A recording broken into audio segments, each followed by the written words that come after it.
नारद जी की ताज़ा खुसुर फुसुर को मिस ना होने दें, हमारे चैनल को सब्सक्राइब करें और बेल आइकन जरूर दबाएं।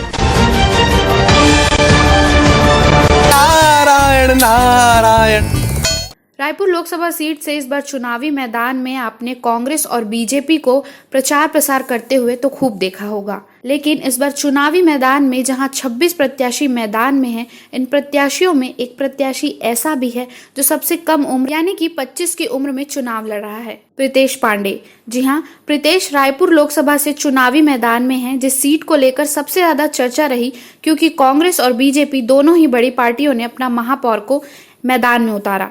अपने चुनाव प्रचार के दौरान प्रीतेश ने खबरची से बातचीत के दौरान कहा, आप अपने जनप्रतिनिधि से सवाल तो पूछे, मैंने हिम्मत की है, कम से कम युवा मुझे वोट दे।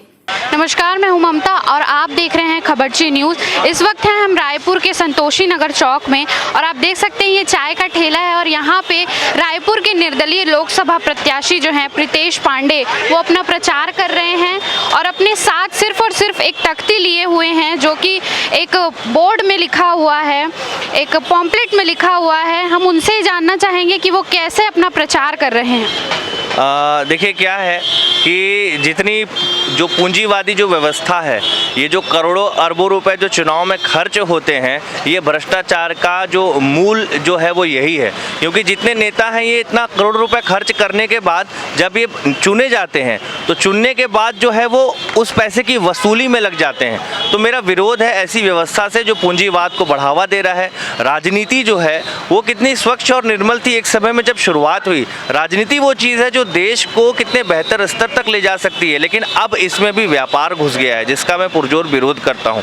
दूसरी चीज़ मैं आपको बताना चाहता हूँ कि आप अगर गौर से देखेंगे तो हमारे जो लोकतंत्र है, हमारा जो संविधान है, लगातार ये खतरा होता जा रहा है। लोकतंत्र खतरे में है। खतरे में इसलिए है क्योंकि आप जब संवैधानिक रूप से जानेंगी समझेंगी बातों को तो पहले हम अपने सांसद को चुनते हैं, वो पार्लियामेंट में जाके ये चुनता है कि हमारा प्रधानमंत्री कौन होगा।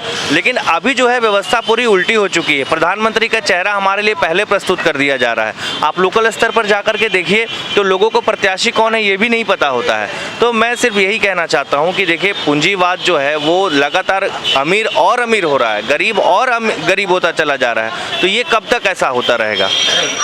मतलब आप कौन कौन सी समस्याओं को लेकर इन लोगों के पास जा रहे हैं? देखिए क्या होता है कि जो सांसद होता है वो तो हालांकि पूरे देश का होता है, पार्लियामेंट का होता है, लेकिन उसका एक लोकसभा होता है, उसका भी एक क्षेत्र होता है।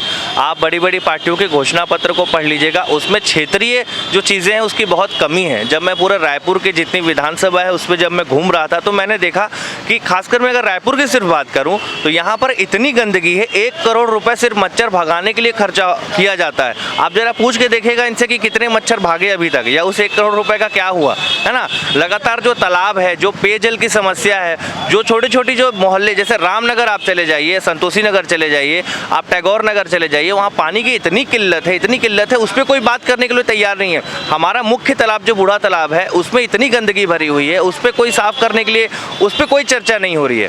तो मेरा ये मुद्दा है कि देखिए राष्ट्रवाद के नाम पर हमारे अंदर जो उन्माद फैलाया जा रहा है वो कोई राजनीतिक मुद्दा नहीं है, है ना। हिंदू मुस्लिम के नाम पे जो हमें लड़ाया जा रहा है ये कोई मुद्दा ही नहीं है चुनाव का। असली जो मुद्दे हैं वो धीरे धीरे समाप्त होते जा रहे हैं।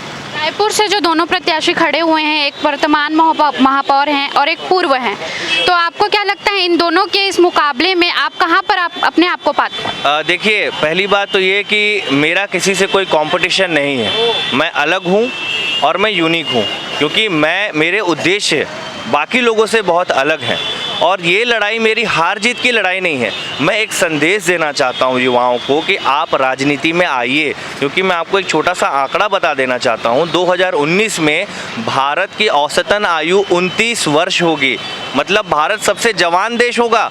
और इस जवान देश का लीडरशिप कौन कर रहा है? कौन है लीडर हमारा, है ना। आप संसद में देखेंगे तो सिर्फ 12% ऐसे सांसद हैं जिनकी उम्र 40 साल से कम है। उसमें से भी 5% ऐसे हैं जो बड़े घर के हैं या जो भाई भतीजावाद से निकले हुए हैं, वो लोग हैं। जो 5% है वो बेचारे जिस तरीके से संघर्ष करके जाते हैं। तो मेरा यही कहना है कि युवाओं को अब समय आ गया है आगे आने का। और मेरी लड़ाई किसी अन्य प्रत्याशियों से नहीं है, मेरी एक विचार है। मेरी लड़ाई मेरे स्वयं के विचार से है। मेरा जो सामर्थ्य है, जितनी मैं कोशिश कर सकता हूँ उतनी मैं कोशिश कर रहा हूँ। इसके बाद अगर आप मान लो अगर आप चुनाव जीत जाते हैं तो आप कब सबसे पहला कदम क्या होगा? देखिए, मेरा सबसे पहला कदम होगा कि जिस तरीके से पार्किंग के लिए एक जगह सुरक्षित की जाती है, बोर्ड और होर्डिंग्स के लिए एक जगह सुरक्षित की जाती है, बस स्टैंड के लिए एक जगह सुरक्षित की जाती है, वैसे ही मैं पूरे शहर में पेड़ों के लिए जगह आरक्षित करना चाहता हूं कि ये जगह इस पेड़ के लिए है और यहाँ पर ये पेड़ उगेगा और वहाँ पे उसका कोई दूसरा विकल्प नहीं है। तो मैं पर्यावरण के लिए सबसे पहले काम करना चाहता हूँ, क्योंकि यहाँ का टेम्परेचर लगातार इतना बढ़ते जा रहा है और अमीरों को या जो और लोग हैं वो तो एसी में, लेकिन जो गरीब है उनकी कोई सूद लेने वाला नहीं है। दूसरा, मैंने एक ये रणनीति बनाई है कि अगर मैं जीतता हूँ तो यहाँ पे जितनी भी विधानसभा है, अगर मैं 1 साल, जगह 5 साल का कार्यकाल होता है और 5 करोड़ रुपए प्रति वर्ष मिलते हैं सांसद निधि के, तो मैं जितनी भी विधानसभा है 1 साल में सिर्फ 2 विधानसभा पे काम करूँगा। अगर मैं 6 महीना रायपुर उत्तर के लिए काम कर रहा हूँ तो सिर्फ रायपुर उत्तर के लिए काम कर रहा हूँ और वहाँ स्थानीय जो विधायक होंगे या स्थानीय जो प्रतिनिधि होंगे या जो प्रशासन होगा उनसे मिल करके 6 महीने सिर्फ एक विधानसभा, 6 महीने सिर्फ दूसरी विधानसभा। तो अगर इस रणनीति के तहत अगर हम काम करेंगे तो वो दिन दूर नहीं कि हम एक बेहतर जगह पर पहुँच पाएंगे। हम बेहतर बेरोजगार, हम एक साथ बेरोजगारी नहीं निपटा सकते। छत्तीसगढ़ में टोटल 23 लाख से ज़्यादा पंजीकृत बेरोजगार हैं, जो पंजीकृत और शिक्षित हैं। हमारे रायपुर में 1,07,000 से ज़्यादा शिक्षित और पंजीकृत बेरोजगार हैं, है ना। तो 2 करोड़ रोजगार प्रति वर्ष देने वाली जो बात इन्होंने की थी वो कहाँ गई? उसके खिलाफ में कोई क्यों नहीं खड़ा होता है कि आप हमको क्यों झूठ बोलते हैं? युवा सिर्फ वोटर है क्या? हम सिर्फ एक साधन मात्र हैं क्या आपके लिए? तो मेरा सभी से यही अपील है कि आप प्रश्न पूछना शुरू करिए, है ना। थोड़ा देर के लिए आप जब चुनाव आता है तो आईपीएल देखना कम करिए, पबजी खेलना बंद करिए। कम से कम आप ये सवाल तो उठाइए अपने जनप्रतिनिधियों से कि आप हमारी बात क्यों नहीं सुनते हैं। तो इसीलिए मैं उन सारे संदेशों के साथ में खड़ा हूँ। जिन युवाओं के लिए आप खड़े हैं, आपको क्या लगता है कि वो आपका समर्थन पूरे सपोर्ट के साथ कर रहे हैं? देखिए, मैं जान चुका हूँ कि मेरे जैसे जो लोग रायपुर में हैं या आसपास के गांव में भी काफ़ी लोगों से मैं बहुत पहले से जो जनसंपर्क कर रहा हूं, तो एक बड़ा समुदाय है जो बेरोजगार है। वो सारे बेरोजगार हैं जो घर में इंजीनियरिंग करने के बाद सालों तक बैठे हुए हैं, उनके माँ बाप उसको कोसते रह जाते हैं और वो लड़का, उसके पास ऑप्शन नहीं है ना करने के लिए। ना तो इंडस्ट्रियल डेवलपमेंट ढंग से हो पा रहा है, कॉरपोरेट सेक्टर का ठीक से नहीं हो पा रहा है, शिक्षा व्यवस्था है वो बहुत है। तो बहुत सारे ऐसे लोग जो इससे प्रताड़ित हैं वो सारे मेरे साथ हैं जी। आप क्या कहना चाहेंगे सभी को? देखिए मैम, मैं आप लोगों से सिर्फ यही कहना चाहता हूँ, रायपुर की पूरी जनता से यही कहना चाहता हूँ कि मैं इस बार मैंने लड़ने की हिम्मत दिखाई है। मैंने जो अपने इतने सालों की मेहनत से जो कुछ पैसे इकट्ठा किए थे वो सारे पैसे मैंने अपने इस चुनाव में लगाए हैं। तो मेरा आप सभी से निवेदन है कि जितने युवा साथी हैं, कम से कम अगर वो मुझे वोट देते हैं, कम से कम आप जो नोटा में जो आप वोट देते हैं वो नोटा की जगह इस बार आप मुझे नोटा मान लें और 18 नंबर का बटन दबाकर, बिगुल बजाकर, ये मेरा जो चुनाव चिन्ह है तोरहा बजाकर अगर आप मेरा समर्थन करते हैं तो रायपुर बहुत, मतलब ये रायपुर एक नई दिशा की ओर जाएगा और रायपुर एक इतिहास बनाएगा कि हमने देश को एक सबसे कम उम्र का सांसद दिया था, है ना जी। ये थे मेरे साथ प्रीतेश, जो कि रायपुर से निर्दलीय लोकसभा प्रत्याशी हैं। उनके साथ कुछ समर्थक भी हैं। तो सर, आप क्या सोचते हैं कि उनका आप समर्थन कर रहे हैं? आपको क्या लग रहा है सब कुछ देख? जी, बस ये उपदेश है लोगों के लिए कि वो एक अच्छा कार्य करें, सीखें इन चीज़ों से कि मतलब जो हमारे प्रत्याशी निर्दलीय में खड़ा हो रहे हैं वो सिर्फ ये बताना चाहते हैं, एक संदेश देना चाहते हैं, वो एक उपदेश देना चाहते हैं कि हमारे युवा इस चीज़ को समझे कि क्या है ये, क्या है राजनीति। आप जुड़िए, इन चीज़ों से जुड़िए और समझिए कि युवाओं का भी एक अस्तित्व है। आज क्या हो रहा है, युवाओं को क्या मिल रहा है? कुछ मिल रहा है क्या? हाँ, कोई भी पार्टियों के साथ घूमते हैं, चिल्ले मुड़ाते हैं, बस उनकी यही सब सीमित है क्या? उनकी भी एक धारणा होनी चाहिए कि हमारा ये अधिकार है कि हम इस राजतंत्र में, हमारा एक वोट है कि हम इस वोट से एक ऐसा प्रत्याशी चुने जो हमारे बारे में सोचे। क्या उनके बारे में तो कोई सोच नहीं रहा है ना। हाँ, बीजेपी की पार्टी, कोई भी पार्टी ये सोचती है कि मतलब जितने भी युवा हैं इनको नौकरी दे दें। कितने युवाओं को नौकरी देंगे? कितनी परेशानियों का सामना आपको करना पड़ रहा है चुनाव प्रचार के दौरान? हमें बहुत परेशानी का सामना करना पड़ रहा है। हम लोग हमेशा पद यात्रा में ही हम लोग प्रचार कर रहे हैं। हम लोगों ने कोई साधन का इस्तेमाल नहीं किया है। हमने एक बैनर लिया है और ये बाजा, बस इसी के माध्यम से हम लोग प्रचार कर रहे हैं। अभी हमारे साथ कुछ लोग हैं, उनसे जानना चाहेंगे कि वो कैसा अपना प्रचार कर रहे हैं, क्योंकि आप देखिए भारत एक युवा देश है और जिन युवाओं के लिए प्रीतेश खड़े हुए हैं, क्या वो समझते हैं उन्हें, जानते हैं। यहाँ पे कुछ लोग खड़े हैं, आप क्या सोचते हैं? प्रीतेश जी एक विज़न लेके खड़े हुए हैं चुनाव में कि युवाओं का प्रतिनिधित्व चुनाव में बढ़ना, राजनीति में बढ़ना चाहिए।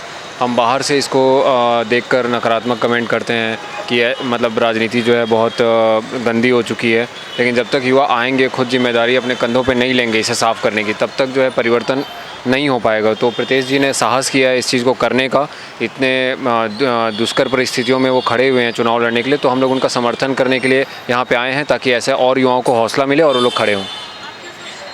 युवाओं के प्रतिनिधित्व को आगे आना चाहिए और इनके साहसिक निर्णय को हम सम्मान करते हैं, क्योंकि आजकल का चुनाव धन बल और बाहुबल का हो गया है। ऐसी परिस्थिति में प्रीतेश भाई हमारे आए हैं और ये जिन मुद्दों को लेके आए हैं वो बहुत बढ़िया है, जहाँ पर कई राजनीतिक पार्टियाँ राष्ट्रीय सुरक्षा को धर्म से जोड़ रही हैं, जबकि हम लोगों की नज़र में वास्तव में धर्मांधता से मुक्ति ही राष्ट्रीय सुरक्षा का वो होता है, आधार होता है। महाराष्ट्र से यहाँ से प्रीतेश के समर्थन पे आए हुए हैं एक शख्स, उनसे ही जानते हैं कि उनका जो इनके प्रचार में योगदान रहा है वो कैसा रहा है अब तक के प्रचार में।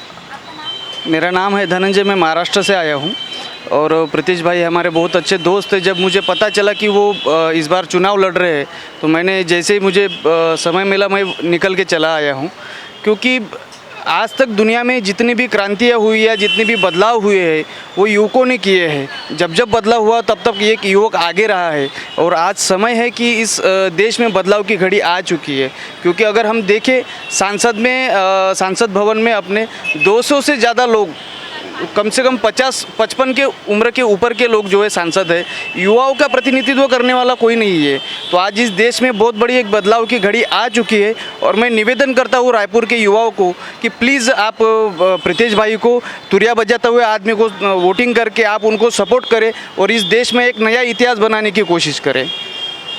थे प्रीतेश के समर्थक हमारे साथ। आप देख सकते हैं कि ये चौक है संतोषी नगर का और यहाँ पे वो अपना प्रचार इस तरीके से कर रहे हैं। अब देखना ये होगा कि रायपुर लोकसभा से जो 2 प्रत्याशी खड़े हुए हैं, सुनील सोनी और प्रमोद दुबे जी, उनके साथ और भी 26 प्रत्याशी मैदान में हैं, तो जनता किन्हें स्वीकारती है और कैसा वो अपना आगे का भविष्य देखती है, क्योंकि ये जो आम चुनाव है वही देश का भविष्य तय करेगा। कैमरामैन राकेश यादव के साथ ममता मानकर की रिपोर्ट। नारायण नारायण।